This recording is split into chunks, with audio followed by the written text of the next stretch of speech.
Hello students, आप सभी का स्वागत है आपके अपने यूट्यूब चैनल एके क्लासेस पर। प्यारे बच्चों, इससे लास्ट वीडियो में हमने आपको क्लास 10 का चैप्टर नंबर 1 वास्तविक संख्याओं से संबंधित फॉर्मूले करा दिए थे। आज बच्चों हम चैप्टर नंबर 2 बहुपद जो है आपका, उसके फॉर्मूले आपको बताने वाले हैं और इसी प्रकार आपको सभी चैप्टर्स के फॉर्मूले कराएंगे और इनकी एक मैं अलग से प्लेलिस्ट बना दूंगा, उसमें जाके आप सभी चैप्टर्स की वीडियोस को देख सकते हैं। ज़्यादा से ज़्यादा बच्चों इस वीडियो को शेयर करिए अपने फ्रेंड्स के साथ, जिससे सभी स्टूडेंट्स सभी फॉर्मूला को अच्छे से प्रिपेयर कर लें। और मंडे से बच्चों मैं 10th और 12th दोनों क्लासों का सैंपल पेपर भी सॉल्व कराना स्टार्ट कर दूंगा, जो पिछले साल के पेपर होते हैं उनको बच्चों। ठीक है, तो वीडियो को लाइक और शेयर करना मत भूला करो बच्चों। ओके, चलिए तो देखिए बच्चों, चैप्टर नंबर 2 जो है इसका नाम है बहुपद। क्या? बहुपद। तो बहुपद क्या होता है? वैसे मैं ये सब सॉल्व करा चुका हूँ। चैप्टर नंबर 1 से लेकर 6 तक के सॉल्यूशन की वीडियो प्लेलिस्ट में पड़ी है, आप जाके देख सकते हैं। ठीक है, तो बहुपद बच्चा होता क्या है? बहुपद एक ऐसा बीजीय व्यंजक है जिसमें चरराशि की घात कैसी होती है? धनात्मक पूर्णांक होती है। एक ऐसा बीजीय व्यंजक जिसमें जो चरराशि है उसकी जो पावर है वो कैसी होनी चाहिए? धनात्मक होनी चाहिए, पॉजिटिव होनी चाहिए, प्लस की होनी चाहिए और पूर्णांक होनी चाहिए। कैसे? एग्जाम्पल ले लेते हैं। जैसे मान लीजिए मैंने एक एग्जाम्पल दे दिया 5x² + 6x + 9।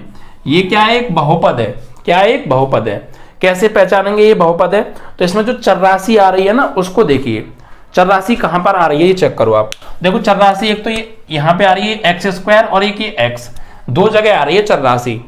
तो इनकी पावर देखो, यहां पर x की पावर 2 है और यहां पर x की पावर 1 है।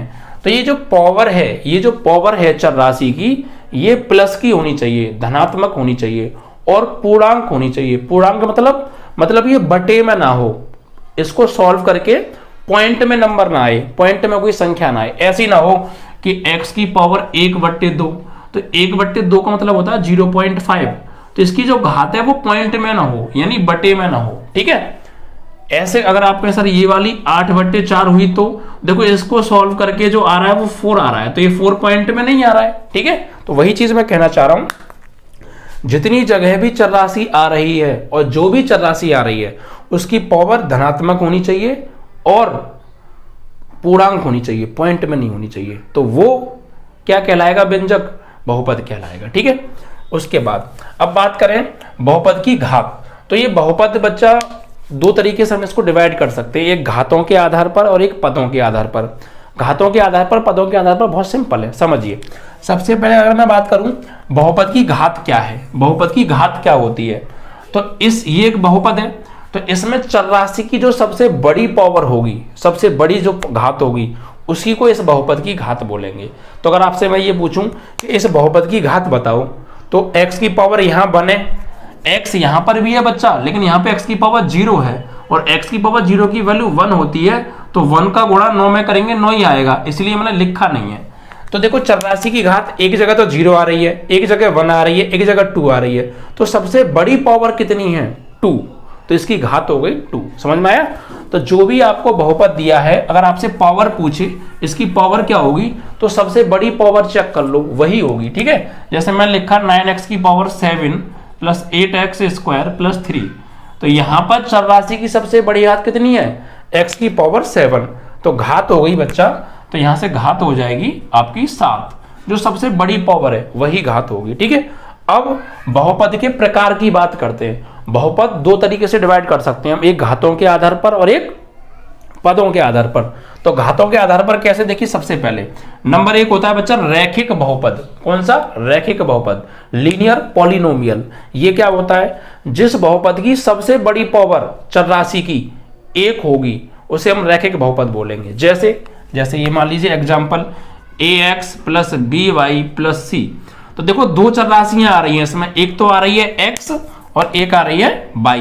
तो यहां पर x की सबसे बड़ी पावर 1 और y की सबसे बड़ी पावर 1। तो क्या 1 से बड़ी पावर है यहां पे चरराशि की? नहीं है। तो ऐसा बहुपद जिसमें चरराशि की सबसे बड़ी पावर 1 हो उसे क्या बोलते हैं? रैखिक बहुपद बोलते हैं। ठीक है, दूसरा द्विघात बहुपद। देखो नाम से क्लियर हो रहा है, रैखिक जिस बहुपद की पावर 1 हो। द्विघात मतलब दो घात हो, जिस बहुपद की सबसे बड़ी पावर 2 हो उसे द्विघात बहुपद बोलते हैं। ओके, उसके बाद देखिए इसका एग्जांपल भी दे सकता हूं मैं एक, कोई भी सपोज दैट 5x² + 6x + 1। तो इसमें देखो यहाँ पे पावर 1 है, यहाँ 0 है, सबसे बड़ी पावर कितनी है 2, 2 से बड़ी ना हो, सबसे बड़ी पावर 2 हो उसे द्विघात बोलेंगे।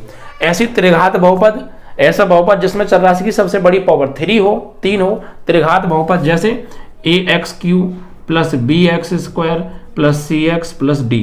तो सबसे बड़ी पावर यहाँ x की पावर 0 है, यहाँ 1 है, यहाँ 2 है या 3 है, सबसे बड़ी पावर 3 है तो त्रिघात, 2 है तो द्विघात, अगर 4 हुई तो 4 घात, जिसे हम चतुर्थ घात बोलते हैं, बाई क्वाड्रेटिक इक्वेशन बोलते हैं। ठीक है बच्चा, ऐसे ही और भी 5 घात 6 घात बन सकते हैं, बट हम 4 घात तक पढ़ेंगे। ठीक है, ये तो हो गई घातों के आधार पर। अगर बात करें पदों के आधार पर, तो पद क्या होते हैं पहले ये समझ लीजिए बच्चा पार्टी। देखो अगर मैं आपसे ये कहूं ये एक बहुपद है तो इसमें कितने पद हैं, कितने पद हैं, तो आप गिनेंगे कैसे। जैसे एक पद, एक ये हो गया, एक ये हो गया और एक ये हो गया, तो इसमें 3 पद हैं। कितने पद हैं इसमें 3।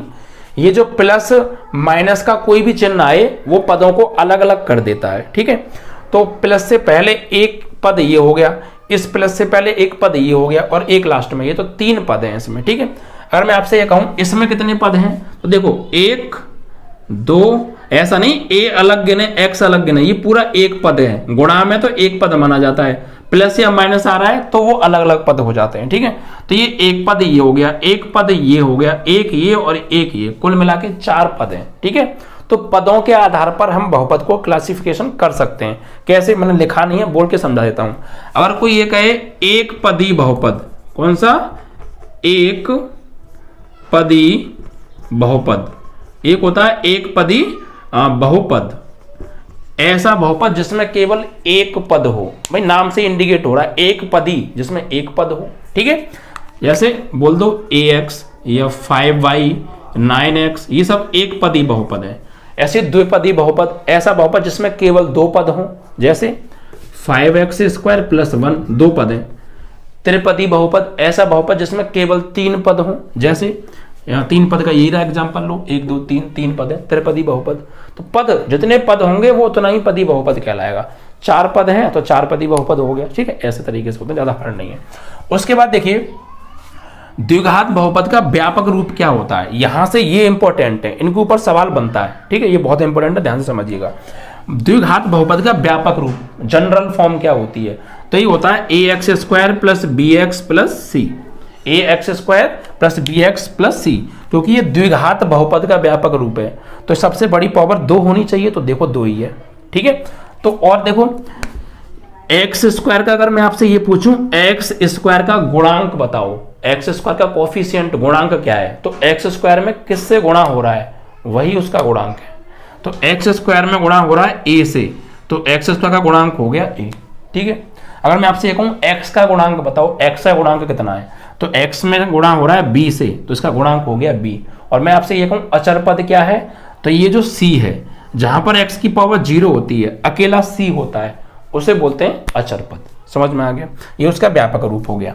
जहां a क्या होता है, x² का गुणांक bx का और c अचर, ये सब बता दिया मैंने तुम्हें। ठीक है, अब बच्चा एक चीज और सुन लीजिए, कोई भी बहुपद जितनी घात का होगा उसके शून्यक भी उतने ही होते हैं, उसके शून्यक भी उतने ही होते हैं। अब ये शून्यक क्या होता है, तो चरराशि की ऐसी वैल्यू जो उस बहुपद को संतुष्ट कर दे, उस बहुपद को शून्य बना दे, शून्यक कहलाता है। जैसे सर जी, जैसे एग्जाम्पल समझो, शून्यक क्या है, क्योंकि शून्यक के ऊपर अब फॉर्मूले आने वाले हैं और क्वेश्चन इन्हीं के ऊपर बनते हैं। शून्यक क्या है समझिए, जैसे मान लीजिए मेरे पास एक बहुपद है 5x माइनस 10, 5x माइनस 10, ये एक बहुपद है। और ये कैसा बहुपद है, रैखिक बहुपद है। क्यों, क्योंकि x की सबसे बड़ी पावर 1 है, तो रैखिक बहुपद होता है जिसकी सबसे बड़ी पावर 1 होती है। ठीक है, अब मैं आपसे ये कहूं कि इसका शून्यक बताओ, तो इसके शून्यक बताओ और कितने शून्यक इसके हो सकते हैं।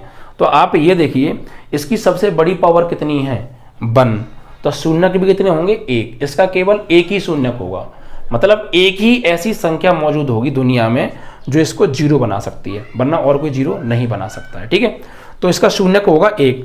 जिस बहुपद की सबसे बड़ी पावर जितनी होती है उसके शून्यक भी उतने ही होते हैं। अगर मैं आपसे ये कहूँ द्विघात बहुपद के कितने शून्यक होते हैं तो सबसे बड़ी पावर 2 होती है, तो 2 ही शून्यक होंगे, 2 से ज़्यादा नहीं हो सकते हैं।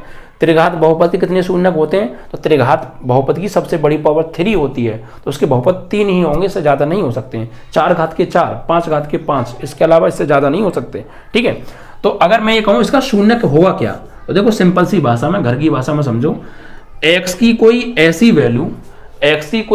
वैल्यू जो मैं यहाँ x की जगह लगा दूं और लगाने पर ये संतुष्ट हो जाए। संतुष्ट मीन्स ये पूरा 0 बन जाए या left hand side right hand side के बराबर आ जाए, एक ही बात है, तो वो मान इसका शून्यक कहलाएगा। जैसे अगर मैं x की जगह लगा दूं, यहाँ पे कितना लगा दूं, x की जगह लगा दूं 2, चेक करते हैं क्या आ रहा है, तो 5 और गुणा x की जगह लगा दिया मैंने 2 और माइनस के 10, तो 5 दूनी 10 और माइनस 10, 10 में से 10 गया, क्या आ गया, 0 आ गया। तो इस x बराबर 2 ने इस बहुपद को 0 बना दिया, तो ये x बराबर 2 इस बहुपद का शून्यक है। ठीक है, तो x का ऐसा मान, चर राशि का ऐसा मान जो उस बहुपद को शून्य बना दे वो उसका शून्यक कहलाता है। बात खत्म। ठीक है, अब बात करें द्विघात बहुपद के कितने शून्यक हो सकते हैं, तो भाई मैंने अभी बताया द्विघात बहुपद की सबसे बड़ी पावर 2 होती है, तो 2 ही शून्यक होंगे। इसके कौन कौन से होते हैं, एक अल्फा और एक बीटा। अच्छा, मानने को कुछ भी मान सकते हैं आप, ए और बी मान लो, सी और डी मान लो, ई और एफ मान लो, लेकिन ज़्यादातर जो मानते हैं वो अल्फा बीटा मानते हैं, इसलिए हमने उसको भी अल्फा बीटा ले लिया है। मानने को आप कुछ भी मान सकते हैं।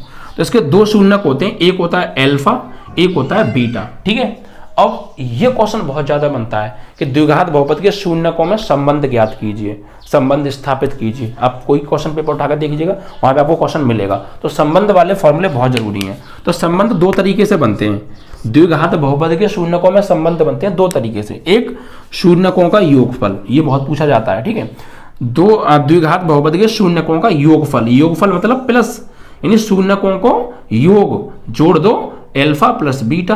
क्या होता है, देखो माइनस के x का गुणांक, तो माइनस के x का गुणांक, x का गुणांक कितना है b, और नीचे आ रहा है एक्स स्क्वायर का गुणांक, ये फॉर्मूला होता है। ठीक है, तो द्विघात बहुपद के शून्यकों का योगफल अल्फा प्लस बीटा बराबर माइनस के x का गुणांक अपॉन एक्स स्क्वायर का गुणांक।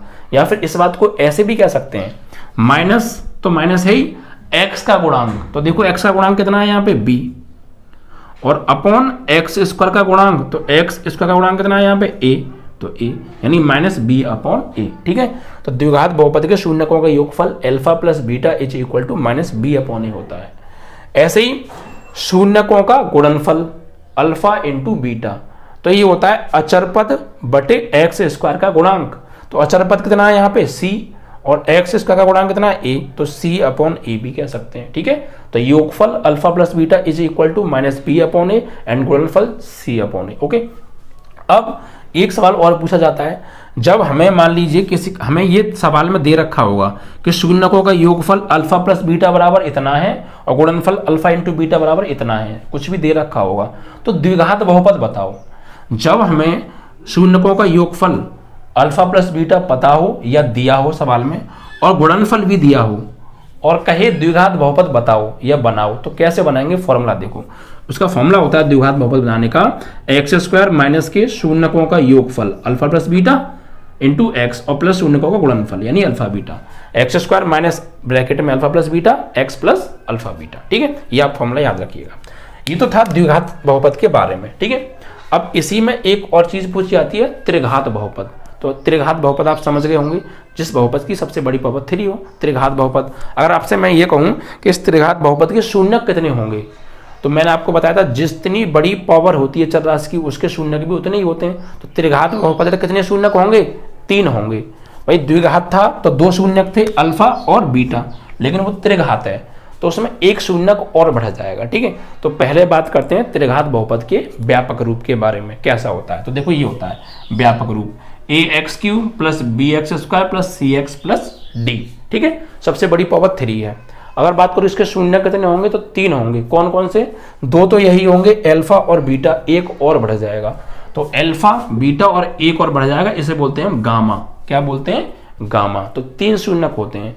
तो अब इसके शून्यक हैं तो शून्यकों में संबंध भी होगा, जैसे यहां था तो वहां शून्यकों में संबंध क्या है देखते हैं। देखो शून्यकों में संबंध होता है बच्चा, पहला होता है शून्यकों का योगफल, यानी जो 3 शून्यक हैं उनको जोड़ दें तो क्या आएगा, वो है संबंध। ठीक है, तो शून्यकों का योगफल अल्फा प्लस बीटा बराबर होता है माइनस के एक्स स्क्वायर का गुणांक अपॉन एक्स क्यू का गुणांक, या फिर आप इसको इस तरीके से भी लिख सकते हैं, एक्स स्क्वायर का गुणांक बी और एक्स क्यू का गुणांक ए। ठीक है, और माइनस 1 लगा दो, यानी माइनस के बी अपॉन ए। त्रिघात बहुपद के शून्यकों का योगफल alpha plus beta plus gamma is equal to minus b upon a. एक होता है बच्चा दो शून्यकों के गुणनफलों का योग, यानी दो शून्यकों का गुणा होगा, पहले दो का, पहले पहले और दूसरे का, फिर दूसरे तीसरे का, तीसरे चौथे का गुणा होके फिर उन्हें जोड़ देंगे, योगफल। दो शून्यकों के गुणनफलों का योग। देखो दो शून्यक है, 2 शून्यक है, पहले इनका गुणनफल हो रहा है, इनका गुणनफल हो रहा है, गुणा हो रहा है, और फिर योग, तो दो शून्यकों के गुणनफलों का योग। ये क्या होता है फॉर्मूला, ये होता है एक्स का गुणांक अपॉन एक्स क्यू का गुणांक, या फिर आप कह सकते हैं सी अपॉन ए। दो शून्यकों के गुणनफलों का योग alpha plus b alpha beta plus beta gamma plus gamma alpha is equal to c upon a. ठीक है, फिर एक और फॉर्मूला बनता है, क्योंकि 3 संबंध बनेंगे, 3 शून्यक हैं इसलिए, तो शून्यकों का गुणनफल, शून्यकों का गुणनफल यानी तीनों का गुणा कर दो, alpha into beta into gamma, शून्यकों का गुणनफल। तो ये क्या होता है, alpha into beta into gamma is equal to minus के अचर पद अपॉन एक्स क्यू का गुणांक। तो अचर पद कितना है, देखो वहां पे डी है, और एक्स क्यू का गुणांक कितना है, ए है, और माइनस और लगाए, तो हम कह सकते हैं माइनस डी अपॉन ए। तो शून्यकों का जो गुणनफल होता है वो माइनस डी अपॉन ए होता है। ठीक है, तो ये फॉर्मूले आप याद कर लीजिए, चैप्टर नंबर 2 से संबंधित कोई भी क्वेश्चन बनेगा सैंपल पेपर में, हम उसे इजीली सॉल्व कर लेंगे। ठीक है बच्चा, वीडियो को ज़्यादा से ज़्यादा अपने फ्रेंड्स के साथ शेयर किया करो यार, और फ्रेंड्स के साथ जो है आपने जो व्हाट्सअप स्टेटस है वहाँ लिंक सहित लगा दिया करो यार, थोड़ा इतना तो आप कर ही दिया करो। तो टेंशन मत लो, आपको मंडे से सैंपल पेपर स्टार्ट कराने वाला हूँ 2020 के। आपने अगर ये सैंपल पेपर कर लिया ना बच्चा, तो आराम से 100 के पेपर देने जाओगे, कोई फिक्र नहीं होगी, विदाउट टेंशन, क्योंकि जो सैंपल पेपर मैं सॉल्व कराऊंगा ना, उन्हीं में से सवाल लेकर पेपर बनने वाला है, बिल्कुल वही पेपर पूछा जाता है बच्चा। ठीक है, तो बस सैंपल पेपर कर लो, फॉर्मूले याद कर लो, ठीक है, कुछ भी और करने की जरूरत नहीं है, आपके नंबर बाकी में 70/70 आएंगे। ठीक है बच्चा, तो वीडियो को लाइक और शेयर करना मत भूलेगा। जय हिंद, जय भारत।